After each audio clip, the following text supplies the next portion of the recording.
Mon attachement pour la région des Balkans remonte au temps du front d'Orient de la Grande Guerre, lorsque les armées du général Saraï parvinrent à libérer Monastir de l'occupation des forces autrichiennes et bulgares.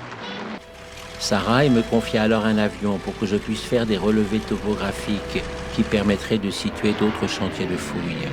C'était une mission exaltante mais dangereuse. Nous étions très près du front et l'aviation bulgare était redoutable. Mais je parvins à localiser entre la Macédoine et l'Albanie plusieurs de ces reliefs qui signalent la présence de cités ensevelies. Du reste, c'était très difficile à fouiller.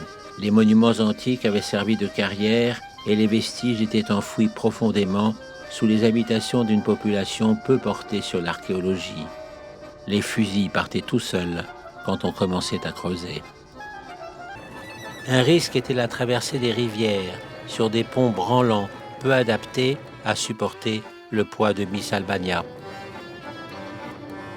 La traversée des frontières était une toute autre aventure.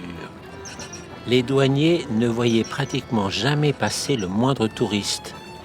Ils se livraient donc à de longues inspections soupçonneuses. Or, ce trou ouvrait sur un véritable tunnel. Je fis creuser une tranchée pour le mettre à jour. Cette fois, j'avais la clé qui me livrerait à Polonie. C'est alors que nous fîmes la première de nos découvertes sensationnelles. Une statue informe sous la gangue de calcaire qui révéla après un brossage minutieux une effigie masculine de grande taille parfaitement conservée. On la chargea sur un chariot attelé de bœufs et je la fis placer sur un socle au vu et au sus de tous pour galvaniser les énergies. Nous venions de remporter notre première victoire.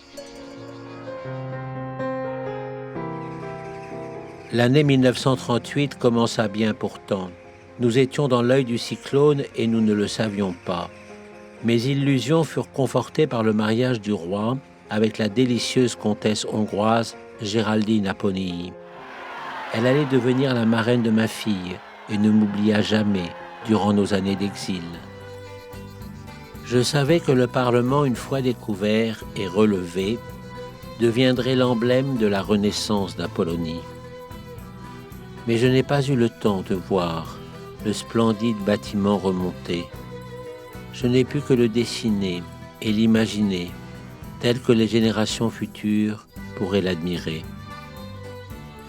Ces images sont donc celles de mon rêve, hélas inachevé, mais elles lui sont parfaitement fidèles. Tout est conforme à ce que j'avais exactement représenté dans mes carnets.